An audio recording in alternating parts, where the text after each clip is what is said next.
Bienvenue, bonjour à tous, bienvenue dans l'émission Dans le Vif, première retransmission du 24h édition 2025. Aujourd'hui, on parle sport et nous sommes à Toulouse. Alors au programme du rugby, nous sommes en direct du stade Ernest Vallon, maison du stade toulousain que nous remercions de leur accueil. Vous retrouverez d'ici quelques minutes un entretien en direct avec Yann Delegue, légende du rugby français, joueur des Rouges et Noirs pendant 7 ans. Si vous avez des questions à lui poser, vous pouvez nous les faire parvenir dans le chat de ce live. Nous les lui poserons en fin d'émission. Mais d'abord parlons actualité, celle du Stade Toulousain est chargée en ce mois de janvier. Nous sommes au cœur d'un moment charnière de la saison pour le club. Il y a 4 jours maintenant, les Toulousains se sont imposés 20-8 en Afrique du Sud face aux Sharks. Ils doivent maintenant confirmer leur qualification et peut-être aller chercher la première place de leur poule tenue par Bordeaux-Bègles. Pour ce faire, le dernier rendez-vous de ces matchs de groupe les attend ce dimanche dans un stade Ernest Vallon à guichet fermé. Une ambiance qui devrait aider les Toulousains à s'imposer face à Leicester, club qui talonne le Stade Toulousain avec seulement 3 points de retard. Une victoire se montrerait qualificative pour les quarts de finale de l'Investec Champions Cup pour les coéquipiers d'Antoine Dupont, tenant du titre. Côté championnat, tout roule pour le Stade Toulousain, malgré une deuxième place derrière le rival bordelais et une défaite face à La Rochelle lors de leur dernière sortie. Les Toulousains sont les meilleurs marqueurs du championnat et vont droit vers la qualification pour les demi-finales du top 14. Il faudra également une deuxième partie de saison solide en marge du tournoi des 6 nations pour les internationaux. Ce que l'on note donc, c'est que Toulouse reste en course pour un doublé championnat-Coupe d'Europe comme la saison précédente. Un homme qui connaît bien le Stade Toulousain et ses exploits, c'est Yann Delegue, notre invité du jour. On vous le présente en 1 minute avec Charles Cavaillès, journaliste pour le 24 heures. Retour sur la carrière de l'un des plus talentueux ouvreurs français, surnommé le Petit Mozart. Formé au CS Vienne, Yann Delegue débute en pro avec Toulon en 1988. Il devient champion de France en 1992 en seulement 19 ans. Il rejoint ensuite le Stade Toulousain où il remporte 2 boucliers de Brennus et un titre de champion d'Europe en 2003, inscrivant 17 des 22 points de son équipe en finale contre Perpignan. Joueur reconnu dans le monde du rugby, il compte 18 sélections avec le 15 de France entre 1994 et 2005. Cette année-là, il brille en tant que titulaire au tournoi des 6 nations. Après une fin de carrière en Pro D2 avec Toulon, il se tourne vers les médias, devenant consultant avec Canal+, Eurosport, puis M6 lors de la Coupe du Monde 2023. Passionné et surtout créatif, il crée en 2013 le tournoi des 6 stations, un événement unique de rugby sur la neige. Aujourd'hui, il commente le rugby sur France Télévisions, continuant à transmettre sa passion pour le jeu. Le Petit Mozart reste une figure emblématique du rugby français. Merci Charles. Nous sommes donc avec Yann Delegue. Bonjour Yann. Bonjour. Donc je le rappelle, si vous souhaitez poser une question à notre invité sur sa carrière, sa reconversion, le Stade Toulousain ou le monde du rugby, allez-y dans le chat, nous les poserons. Avant tout, première question, vous êtes retraité donc du rugby depuis 2007, cela fait 17 ans maintenant. Comment vous portez-vous? Que vivez-vous depuis votre départ à la retraite? Alors, retraité, c'est toujours un mot qui fait un peu mal. Effectivement, je suis de nouveau actif, mais dans une version différente, moins sur le terrain évidemment. Je me suis lancé dans l'événementiel sportif. Donc j'ai une partie de consulting au niveau des médias. Donc effectivement, vous l'avez cité avec en ce moment France Télévisions, puisque je vais commenter prochainement le tournoi des 6 nations. Et puis aussi, je fais partie d'RMC à la radio. Donc tous les samedis, je commente le multiplex à la radio sur RMC. Et puis après, il y a ma partie événementielle, où là, j'ai créé des événements. Vous l'avez cité, le tournoi des 6 stations du rugby sur la neige à une certaine époque. Et maintenant, c'est le water rugby, donc le rugby sur l'eau. Je fais ça à Toulouse, début juillet, chaque année. On va faire la 7e édition. C'est un événement qui marche très, très bien. Le principe, c'est de jouer sur l'eau. Pas d'embut, pas de touche. Le principe spectaculaire, c'est que pour marquer des essais, il faut plonger dans la Garonne, il faut plonger dans l'eau. Et c'est un événement qui marche très, très bien.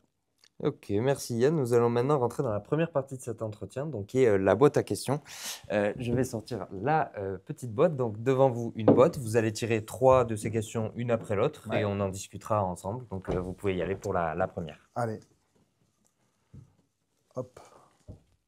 Voilà. Vous pouvez lire la question et y répondre. Alors, vous avez joué une finale de Coupe d'Europe à Twickenham, le temple du rugby, contre une équipe londonienne, les Wasps. Comment on se sent quand on marque un essai face à 80 000 supporters hostiles? Alors, c'est pas un bon souvenir. C'est pas un bon souvenir parce que j'en garde pas en mémoire finalement l'essai marqué dans ce match. Parce que pour moi, c'est quelque chose d'anecdotique que de marquer un essai. C'est pas l'essence même du rugby. L'essence même du rugby, c'est de gagner les matchs, et notamment la finale. Et sur ce match-là, donc en 2004, on avait perdu contre les Wasps en finale à Twickenham, effectivement. Donc c'est un souvenir qui reste un petit peu douloureux. C'était ma dernière saison au Stade Toulousain. J'aurais aimé sortir par une grande porte et par une victoire finale en Coupe d'Europe. Malheureusement, ça ne s'est pas fait. Donc c'est pas mon meilleur souvenir. Mais effectivement, on en garde quand même certaines émotions de jouer dans ce temple du rugby devant 80 000 personnes. C'était quand même un moment magique. Oui, parce qu'on le rappelle, vous aviez donc perdu cette finale 27-20 face au Wasp. Ouais. La saison précédente, par contre, vous y étiez imposé dans cette compétition. Exactement. Du coup, vous gardez un meilleur souvenir de cette finale-là, plutôt Ouais, la finale de 2003. Exactement, on garde toujours un meilleur souvenir quand on gagne. Donc, et puis la défaite avait été cruelle en 2004 parce qu'on avait vraiment perdu dans les derniers instants avec un essai un peu casquette. Donc un souvenir douloureux, mais bon, post-carrière, finalement, on se dit que c'est quand même des bons moments à vivre. Tout à fait. Vous pouvez passer alors à la deuxième question. Hop. Vous avez créé le tournoi des 6 stations, un tournoi de rugby à 7 sur neige. L'idée, c'était plutôt rugby ou patinage? Alors, l'idée surtout de cet événement-là, c'était de réunir les copains du rugby, toutes générations confondues, et faire de la promotion du rugby pour le plus grand nombre, et notamment pour des gens qui vont aux stations de sport d'hiver. Donc c'est un super souvenir. On a fait ça pendant au moins 6 ou 7 éditions. C'était magique. Donc on réunissait plein d'anciens internationaux de rugby, français et étrangers, et on faisait un show après les journées de ski. Il y avait un monde fou qui venait nous voir. Et c'était des moments fantastiques où régnait un bon esprit festif avec souvent de très belles troisième mi-temps également. Donc c'était vraiment un événement pour la promotion du rugby qui permettait à tous les passionnés de venir nous voir, mais aussi à tous les anciens joueurs de recréer finalement un fil continu et de pouvoir se revoir dans une atmosphère de proximité avec le public et en même temps une atmosphère amicale avec les copains. Et du coup, vous parliez en introduction du Water Rugby, donc qui prend un peu la suite finalement de ce tournoi des 6 stations. Donc c'est chaque été ici à Toulouse. Et donc l'édition 2025, elle s'annonce tout aussi développée que les éditions précédentes. Oui, même encore mieux, puisqu'on va rajouter une plateforme flottante. Donc ce sera du 3 au 6 juillet 2025. Effectivement, avec un tournoi étudiant, un tournoi entreprise, un tournoi amateur, plein d'anciennes légendes du rugby, une cinquantaine qui seront présents sur l'événement. Donc là aussi, c'est un nouvel événement pour les fans. On a eu plus de 38 000 personnes qui sont passées l'année dernière. Donc c'est un tournoi magnifique, sous le soleil de Toulouse, sur la Garonne. Et le principe, c'est une plateforme flottante. On joue à 5 contre 5, rugby à toucher. Et pour marquer l'essai, il faut plonger dans l'eau, ce qui rend le truc très spectaculaire. Donc c'est une belle réussite et on espère que 2025 sera encore plus fort que les autres années, puisqu'il y aura encore plus de joueurs qui vont participer. Et on l'espère aussi. Vous pouvez alors passer maintenant à une troisième question. OK.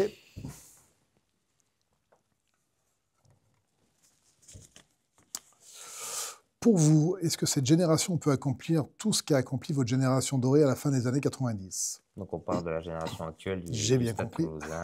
Voilà, c'est pour nous. Pour moi, cette génération, elle est plus que dorée. C'est une génération extraordinaire.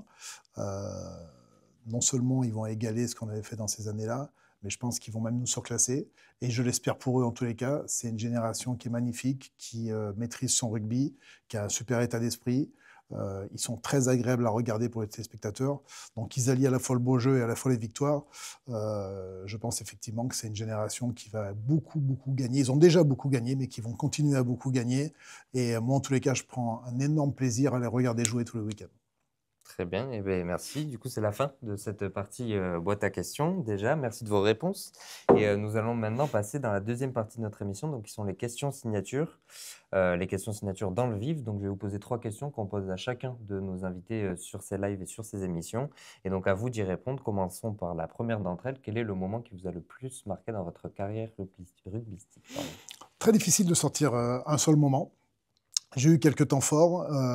Au début de ma carrière à Toulon, pour ma première saison, j'avais 18 ans. J'ai eu la chance d'être champion de France tout de suite avec le club de Toulon.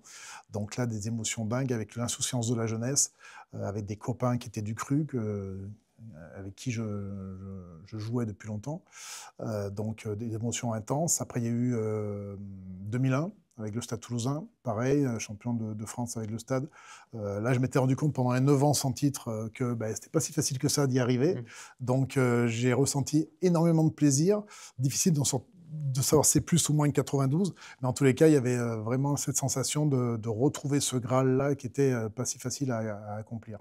Donc, énormément de plaisir et d'émotion à ce moment-là. La Coupe d'Europe 2003, on l'a cité tout à l'heure, effectivement, c'est un moment très fort aussi de gagner cette Coupe d'Europe-là. Ça fait partie des meilleurs championnats du monde, hein, de gagner la Coupe d'Europe.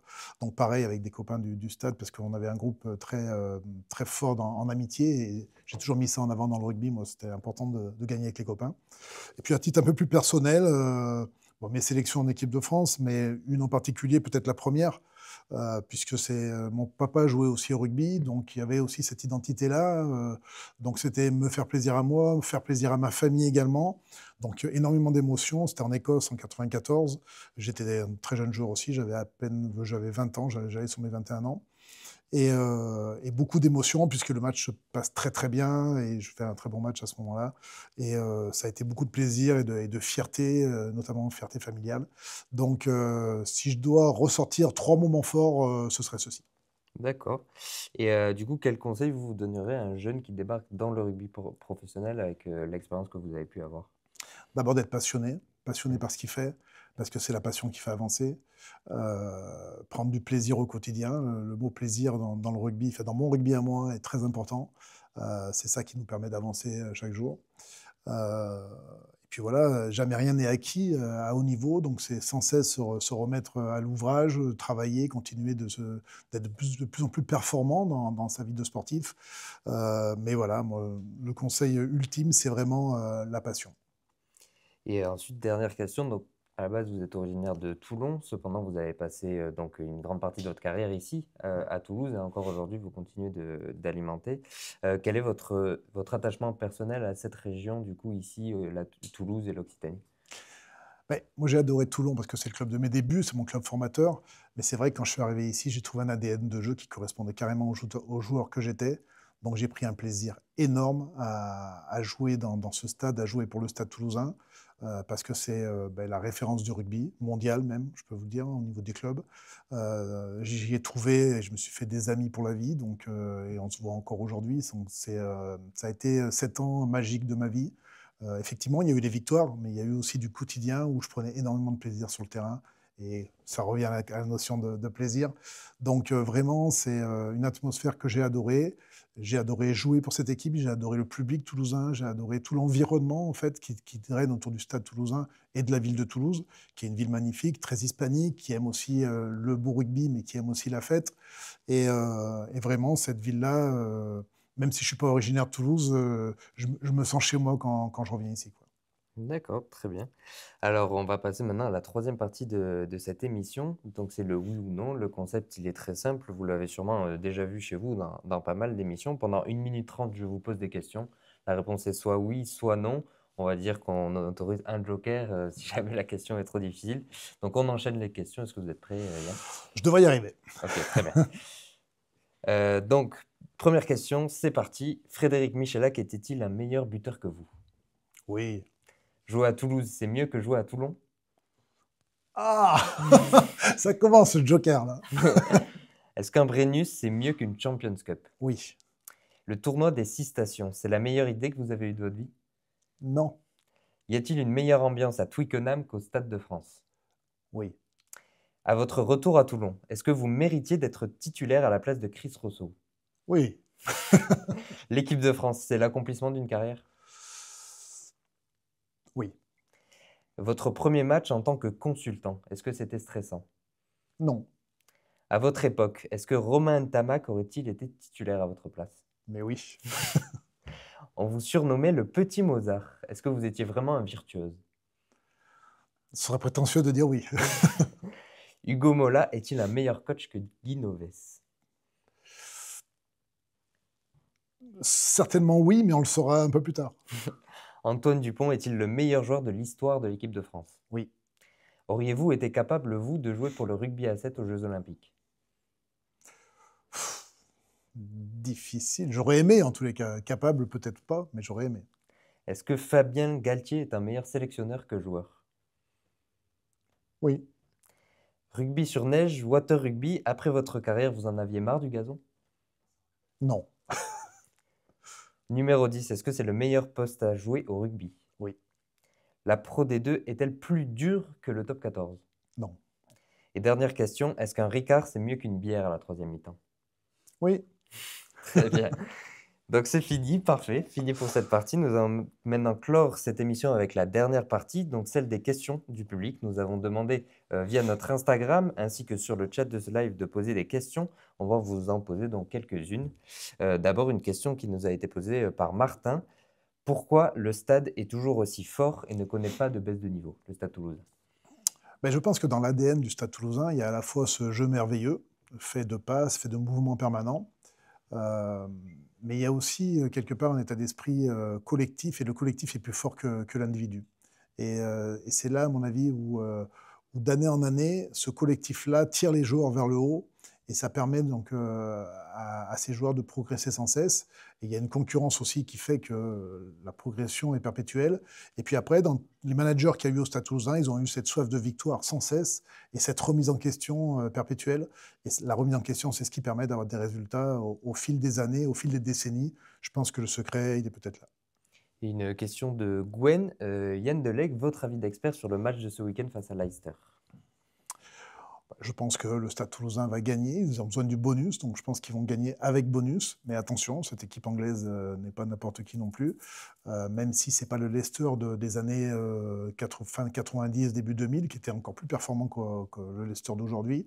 Mais le Stade Toulousain a tous les atouts pour gagner avec bonus ce week-end. Et bien sûr qu'ils vont devoir s'employer, mais ils vont y arriver.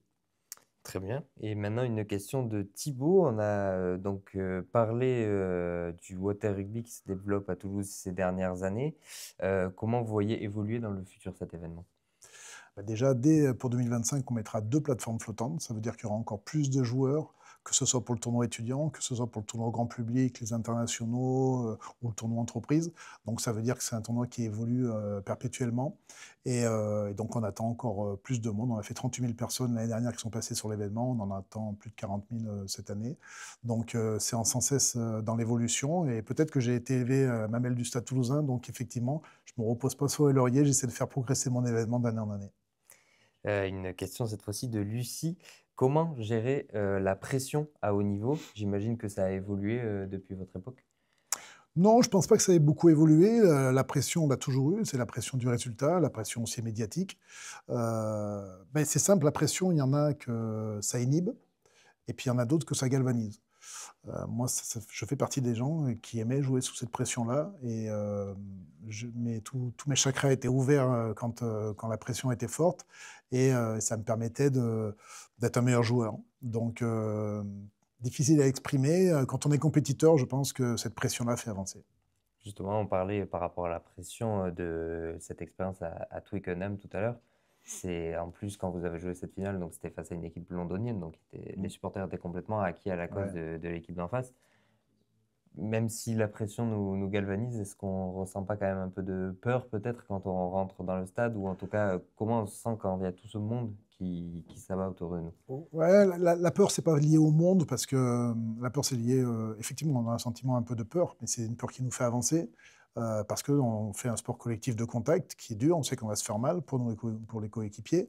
Donc il y a cette peur-là qui existe. Après, la pression d'avoir 80 000 personnes qui nous regardent et qui n'est pas forcément pour nous, c'est motivant aussi. C'est motivant parce qu'on a envie de faire taire tous ces spectateurs.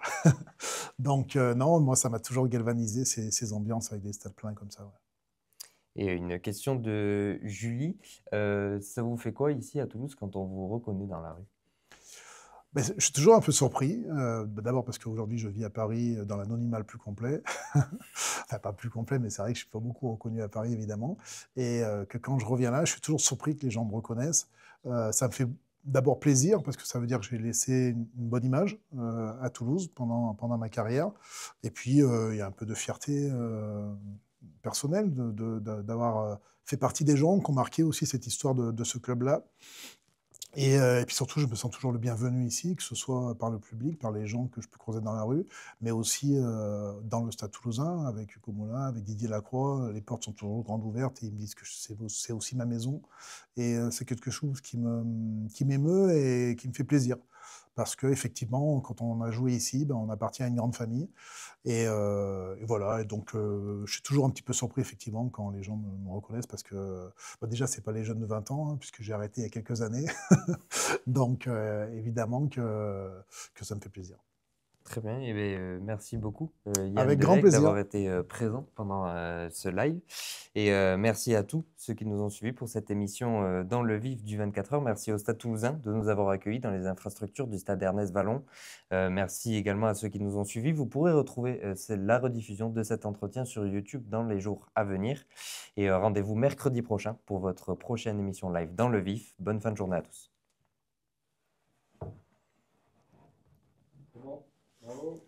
Merci. Cool. Bravo.